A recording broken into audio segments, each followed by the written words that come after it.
everybody. Welcome to the Rink podcast, episode 49. Puffy, who we got? Who's number 49? Ty Eberson is my guy from DCR's Edmonton Oilers. They just got him this year in an off-season trade from the San Jose Sharks. There's not a lot of good 49s out there.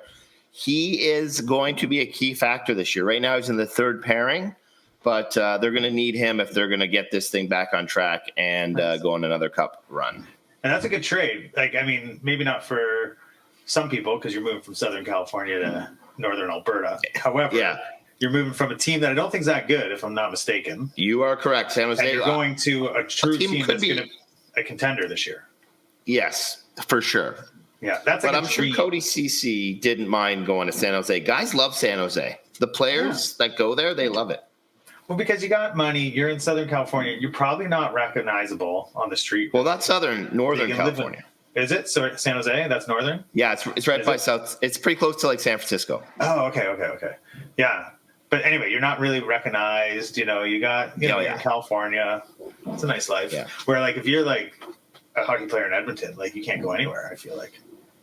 Yes, I would say that's true. You can't even go get beer, and people are going to harass you. As Connor McDavid found out.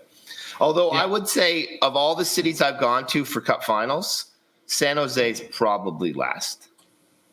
Yeah. Did not love it. No. Didn't love it. No, well, I don't think I've ever been there, obviously, because I thought it was in Southern California, but it's obviously in Northern California. Right on. So episode 49, we got episode 50 coming up, which will be good. That 50 is quite a mark. Halfway. Yeah, we don't know what half to, but halfway to something. Halfway to 100. Maybe we'll do more than 100. Then it's not halfway. Yeah, but we'll do. But halfway to the big milestone, which is 100. Yeah. So how was your week in hockey? Where was everyone taking you on a hockey run this week? Austin was quiet. He didn't really. He hasn't played since we last talked. But Barrett had his G schedule get started on Friday at Leaside Arena, and they had a nice 5-2 win over the host Flames. And then on Saturday, they played Ted Reeve, your Thunder, up in the Scotia Pond, Rink 2. I got great parking. I was like 10 feet from the front doors. It was outstanding. And they won 6-0, so they were off to a good 2-0 start. So that's a good start. Excited. Who were they playing up in the pond? Ted Reeve. Oh, they were playing Ted Reeve. Sometimes Ted Reeve has some home games up there, which always sucks because Ted Reeve's one of my favorite rinks to go to. So I love going to the pond, but I'd rather go to Ted Reeve if that's my option. I agree. Leaside Arena. Let's also agree with Leaside, like best pro shop in the league. Would you say? I never go in it. Are you kidding me? People swear by it, but I never go in. We go there for skate sharpening. I buy hats there the odd time. Really? Oh, yeah. No, I bought a Leafs hat there, I don't know, end of last season. Easily a Christmas shopping store on our list. Like, I'll pop in there, find some Christmas presents and stuff. Okay. But, on the contrary, not the best snack bar going, which is really too bad. Because Leaside has a nice arena, too bad, great parking, generally great. Yeah. Pro shop. Like the snack bars, Like, do they even have like fries there? Don't know. Never ordered them. Yeah, no one would know. I don't think it's got that. It's more of a popcorn chocolate bar snack bar. Yeah, popcorn chocolate bar. It's low maintenance snack bar, which I think They do have these like they're like almost like chiclet gums. Okay. That I find any quarter I can, and I'm just smashing them in there. And out of the vending machine thing. After the gumball dispensers. Yeah. I love them. So, for us, we had our home opener last week. Again, we have this 9:15 slot late on Sunday. I actually went into the season like, that's pretty good. We'll have the weekend. We can do whatever, and then we have a game. I'll tell you, Sunday nights at 9:15, it's a real hard time to get super motivated, for sure. But anyway, we had our home opener against York Mills, which I did a bit of research on, and I can't come to a final conclusion. So maybe someone can write to us and let us know. I thought that it's the York Mills Rangers Yes. Saw it on the board. Remember we talked about it? And I Googled did. that, and it did take me right to York Mills, but in the York Mills website, it just says York Mills Hockey Club or YMHC. So I'm still, I can't say I have a conclusion on what it is yet. Officially. York Mills is one of those, for a center that's not that far from us. I honestly don't know anyone. I played at York Mills when I was a kid, but I don't know anyone with a kid at York Mills. No, we do. Lucas, our good friend Lucas is there, but brand new. Okay. Right? Yeah. Yeah. They practice Rinks. You know that place? Yeah. RINX? Yeah. Oh, that's where they practice? Rinks? On, what is that? Orpheus Road area. Okay. Yeah. And I feel like York Mills Arena is an underutilized rink. Yeah, they don't play there. Yeah. Really. They usually play at the pond or something, I think. Anyway, we had a 2-1 win. So nice. That's good. And then we're playing. And that's the only game we've had this week. Couple practices, and then we have Don Mills, our frenemy, on Saturday morning up at the Don Mills. What is it? Civilton Arena. Civilton Arena. Yeah. Do we even know what is a Civilton? Did we? I know we discussed it last year. Did we ever? I think we did. One? I think you did do a deep dive on it. Yeah. I can't remember what you came up with. And then we got the team that's gotten better every year in our league, which is the Avenue Road Ducks. Oh, yes, I'm aware. We have them on Sunday. They just keep getting better and better and better every year, it seems. They might get a mention this week in the stock market. Oh, no, really? Yeah. So then and then Clive obviously is in the CDL program or CDS program. CDS, yeah. CDS, and they've had a game at St. Mike's. They've had a couple practices, and they're starting to get in the swing of things too. We have a couple tournaments with them, Buffalo and London, Ontario. So of course, Gene Harrington. That team seems that team is very serious, which is like good for us. Like, so we're looking for it. It seems like they're going to be a tight ship. Is what I'm looking forward to that. Yeah, so looking forward to Clive's CDS team there too. Are they still half ice, 3/4 ice? Yes, they are. Yeah. Well, I think so. So again, we've played a game which we didn't do half ice, which I don't know if even that was allowed or not. We did full ice. But it was like an exhibition game or whatever. But I think during the regular season right now, when we jump into that, which I think is this week or next week, it will be half ice until Christmas or till New Year, and then it goes to full ice. Yeah, love it. Yeah, I definitely we are tired of the half ice. I will be the first one to say it. I don't think it's good at this age with this group. They run. There's not enough space for them. The kids are bigger. They one or two strides. They're on the other side. Yeah. You know, the pucks are going sort of all over the place, and you can't use the boards the same way. And it's.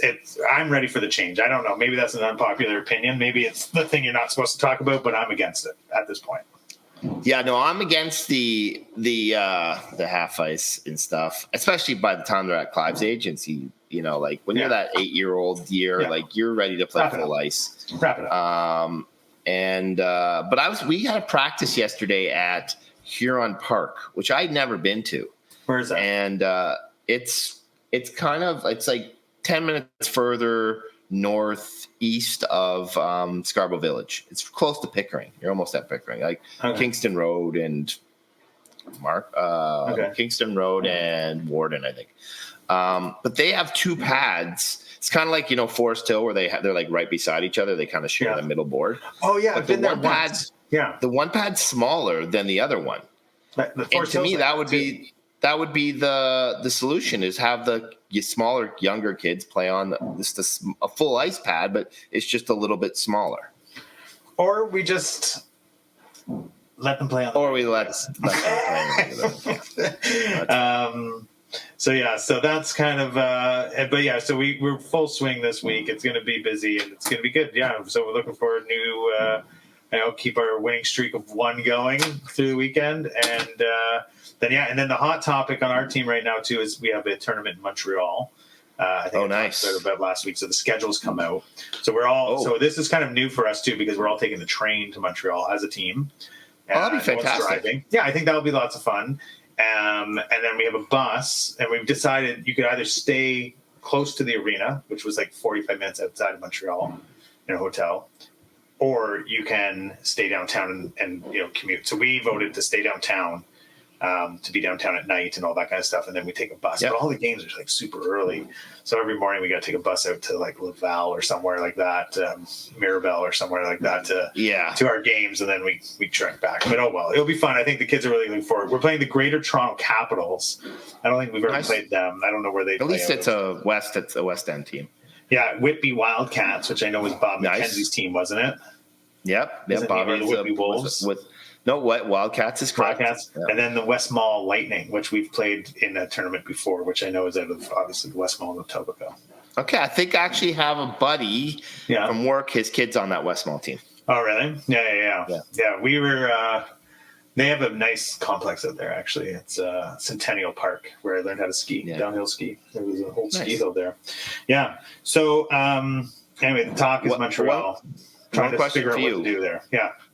How many parents are going to miss one of those early games because they don't make it down for the bus after a night out in Montreal? Yeah. Like, would you say I'm going to put the over/under at 2.5? How many are you going over or under? I don't know the answer, and the reason why is because this team has been, obviously there was COVID, so there was a lot of those years where we didn't really do an away tournament. We had a couple tournaments cancel. That we didn't get to go to Detroit because of something. We didn't get to go to Buffalo because of that snowstorm. So we've actually we've had a pretty inconsistent run year over year of away tournaments, meaning we've had a pretty inconsistent run of sort of social weekend outings as a team. If I'm being we've had a few little ones, but nothing really go. So we'll see. This one's really probably the first, where everyone's going, we're out of town. No one's got cars, and we're in Montreal, and so we'll see how it goes. So I'm actually as curious as you to see how the evening goes. Now, if it's anything like the Saskatchewan ball hockey situation we had this summer, I will bet majority will miss the bus. But I don't know if it's the same sort of crew, because that was a crew that definitely would have missed every bus possible. Yeah. They would have missed the 4:00 bus. So that's my high water mark, is the Saskatchewan trip with the ball hockey team. I'm not too sure how this team will do. Just we haven't really gone away in a really big, meaningful way like this. Yeah. But the other thing, because the hard thing for us is we're single A, so it's hard to have tournaments where there's no hitting. So our tournament opportunities are much more limited, obviously. For sure. I know we're still looking to get into one more tournament for the year, because I think we were supposed to be in the Simcoe tournament, and then we couldn't get in it because there's no single A teams, but we can play the double B teams or whatever it is. So we're still looking for another single A tournament somewhere. I know that's what we're doing. Are you guys allowed to play hitting? If you wanted, say, all the parents and the kids all agreed that they wanted to do a tournament that had body checking, are you allowed, or is it I have no idea. Or GTHL? I'd be up for it, and then a quick 2-3 week crash course and do it, a couple extra. Yeah, I would be fine with it. I would be fine with it, I think, as a test and try. But good. We could do a poll with the. Maybe we'll do a poll. I don't know. When you're on the train, do a straw poll with the parents. Yeah. But then it might be uncomfortable because some parents say no, and then we're all like, "Oh, okay, never mind." Anyway, all right, Puff. So, anything else you got off the top here, or should we jump into the stock market? No, well, I think it's time to jump in the stock market. Stock market's running hot this week. Yes. There's a lot going on. Lot going on in the stock market, boys. There he is. Stock market. Yes. Here we go. And it's the moment everyone's been waiting for. Another week in the GTHL. And another eventful week in the G. And as always, Puff, let's start in the ultra-competitive U16 AAA circuit. What are you seeing? Well, Stoff, last week we talked about JRC and their great start to the season. And this past weekend, they headed to London for the Wendy Dufton Memorial Tournament, which saw 6 G teams take part. JRC, the Toronto Marlboros, and the Toronto Red Wings all went a perfect 4-0 in round-robin play. JRC stayed perfect through to the final, where they met Detroit Little Caesars. A back-and-forth affair saw the Canadians take a 3-2 lead in the second, thanks to a pair of Jax Pereira goals. But A power play goal by the Little Caesars late in the second tied it up, and the Americans scored the winner midway through the third to take home the title. Still a terrific weekend for JRC, who now sit third in the Ontario rankings behind DMF and the Titans. The Wendy Duff and tourney did see one GTHL team finish on top. The 2010 U15 age group saw the Mississauga Senators go a perfect 7-0, beating the host London Knights 5-3 in the final. The Sens offense led the way all tournament with 3 of the top 5 tournament goal scorers on the Senators. Nice, very nice. Special shout out to Jax Pereira. Those Great name, coming up big. Did you know that Little Caesars, small fact, is that their saying is pizza pizza, but in Canada they can't say it because of the trademark the Canadian chain Pizza has. So Little Caesar has no saying in Toronto or in Canada like they do in the US. Oh, I did not know that. Fun little tidbit. There you go. Sorry. Back to you, Steph. The more you know. Pizza. Puffy, let's stay in the AAA loop, as there were a couple of huge games this past week between top teams in a couple different age groups. Tell us about it. For sure, Stoff. Last night in U10, an incredible game between the 2 top teams in the 2015 age group. The top-ranked JRC against the second-ranked Don Mills Flyers at one of my favorite rinks in the city, Vic Village. JRC jumped out to a 2-0 lead thanks to a pair of second-period goals, but Don Mills stormed back to tie things up in the third, and just when it appeared this one was heading for a split of the points, JRC snatched a late winner and hung on for a 3-2 win and solo first place in the early standings. The other major clash of top teams happened in my favorite division, the U13 2012 AAA loop. The all-world from last year North York Rangers faced off against JRC at Scotia Pond on Sunday. It's the second time these 2 teams have faced this year, with JRC winning the earlier matchup 3-1. And it was more of the same this time, a 2-0 win for the Canadians. JRC are now a perfect 11-0 in the season and ranked second in Ontario behind, you guessed it, the North York Rangers. The JRC organization is off to an incredible start this season. Wow. Where was the JRC when GCAD needed them last season? I know. Last season, I needed them. Next thing you know, I was in the cold water getting your boat out. Exactly. Of course, Puffy turned that into a beneficial chore for himself. Yeah.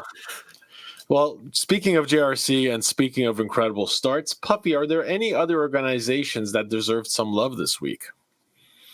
One that usually flies under the radar but is soaring up a lot of standings across the G is the Avenue Road Ducks. GCAT, I know you're familiar with how good the Ducks can be in the 2009 age group, and this year it appears to be more of the same as they sit tied for first with Forest Hill with a perfect 2-0 record after recording back-to-back shutouts to start the season. This is a team that scored plenty of goals in the past and now looks like they have tightened up the D as well. They would be the top-ranked single-A non-contact team in Ontario rankings if they had played enough games to qualify. But it isn't just the 2009 age group making noise.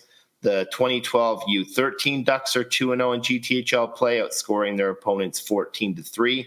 And not to be outdone, the 2014 Ducks are a perfect 2-0 through 2 games and are looking like early favorites this season. So lots of positive in the Ducks organization. Quack, quack. Those Ducks going. The V formation.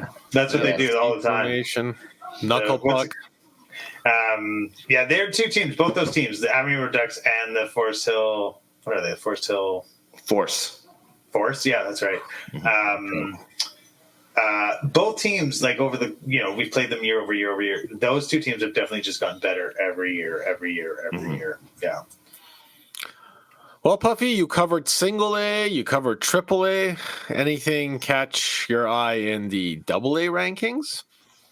Well, U15 2010 Vaughan Rangers continue to be the cream of the crop in this age group, ranked number 1 in Ontario yet again, having already qualified for the Silver Stick Finals and are off to a perfect 3-0 start to the regular season. But a new challenger has emerged out west, the Mississauga Beast. Usually a strong team in most age groups, the 2010 team has not been a factor in any season thus far. However, an influx of talent from other organizations this year has the Beast contending, and they gave the Rangers a run for their money last weekend at Westwood Arena. The Rangers jumped out to a 2-0 lead, but a beautiful breakaway goal by the Beast brought them within one, and they pushed for a tying goal, but the Rangers added a third and won 3-1 to show they are still the top dogs out west. And finally, one last team off to a great start in the 2012 age group at U13, the Greater Toronto Capitals, a mid-pack team last year. They're off to a terrific start this season, sitting first in the West with 5 points through 3 games, including a 3-1 win over the 5th-ranked in Ontario Mississauga Beast. Right now, 6 of the top 9 ranked teams in Ontario at the 2012 AA age are from the G, and if the Caps continue to play like this, it won't be long before they join that group. Impressive stuff. Now, Puffy, you mentioned an influx of talent at a particular age group. Is that all above board? I believe. Are we talking Ringers? Yeah, I believe the Mississauga Rattlers, who have been a top team the last few years at that age group. I think a few kids and families decided to head in a different direction, and Mississauga Beast were the beneficiaries. There you have it. The ups, the downs. No. All that's how the stock market. That's how the stock market goes. Corruption, all of it. All right, boys. Corruption. I don't know if it's corruption stuff. A lot of politics. Trying to spice this podcast up a little bit. We got to go on the Minor Hockey politics. Talks and hear all about it. That's where you go. Oh, yeah. That's it. All right, boys. Another week. Thanks, Stoff. Nice to see Stoff as usual. I like how he just sort of disappears. He just comes on and then he's gone again. You don't know where he is. It's like our big bird. Yeah, he's just in and out. Right on. So, Puff, what do you got ahead? What do you got this week? You got lots of games? Yeah, we're both boys are playing Friday night. So the schedule makers did not do us a favor. No. Austin and I will be at North Toronto Arena. Yeah. I think our game's around 8:00, and then Barrett's playing at Herb Carnegie at like 8:50. I love that arena. Yeah, I might have to do a live barn on the bench. Yeah, for the other game, you mean? Yeah. Got it. Nice. Right on. How about you? Where are you guys? Well, like I said, I got Don Mills and Avenue Redux, and then we got a CDS game. I think it's tucked in there somewhere on Sunday against someone, but I don't know who. So are you playing the Ducks on Sunday at Ted Reeve? We're playing the Ducks Sunday night at Ted Reeve, 9:50. If I can pry myself away from Sunday night football, I will make You'll be there. You'll be there or be square. Yeah. Right on. Cool. So with that, is there anything else we want to cover this week, or are we jumping into our song of the week here? I think it's probably song time.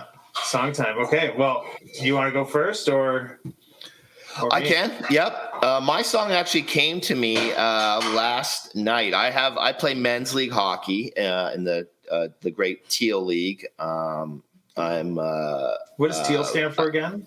The Toronto East End Hockey League. Right. Okay. So it's a lot of East End hockey dads. And we can do a sub-podcast just about that, I'm assuming. Oh, yeah, that would be a good one. Behind the Teal. Behind the Teal. That's coming this spring. So I was getting ready for my game, and I had the music going, and this song came on, Baba O'Reilly, The Who. Oh, yeah. And I remember like the Leafs used it a few years back for coming out on the ice kind of thing. That's right, games. But I hadn't heard the song in a while, and it got me fired up. Now I threw a pizza up the middle in the first period to cost us a goal, so I don't know if it worked for me to get my game in order, but that's okay. It definitely got me fired up for the game. Right on. Yeah, that's a great song. So I'm going to actually stick with your theme. And I have 2 songs, so I hope that's nice. Okay. Because it's more of a... This one isn't a pump-up. They're not pump-up songs. But what they are classic songs redone. And I'm going to put them together because they're not pump-up songs. So they're just more for the parents, I think, to listen to because I think they're great. So the one that both both my wife and I really like, which is Eddie Vedder's "Save It for Later," which originally done by the English Beat. You know, "Save It for Later" is like sort of a ska song. Eddie Vedder did a like stripped down version. And it's amazing. Like one of the best covers I've ever heard of any other song. And to follow that up, our good friend DCR, who we've already mentioned on this episode, sent me one, which is the soundtrack to, I guess, the Will Arnett show Bad Monkey, which is on Netflix, I think, or Prime.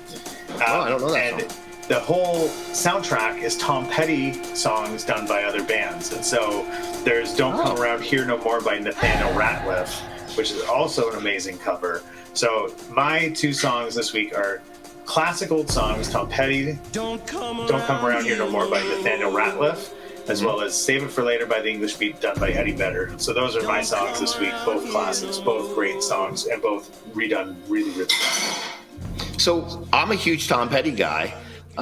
So is it like the series, all the songs are Tom Petty songs all the songs are Tom Petty songs, and they're all covered. Some by people you know, like Nathaniel Rateliff, or they have You Don't Know How It Feels by Stephen Marley.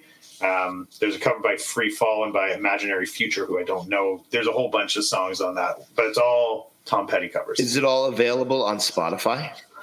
Spotify, Apple, both places where you can hear the To The Rink podcast as well, actually. Nice. You can follow and subscribe there as you're looking for that music.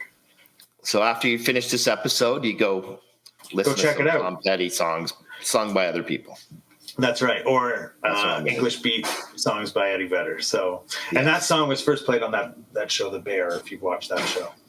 I haven't watched that yet. I think I'm going to, it's on the list of shows to watch.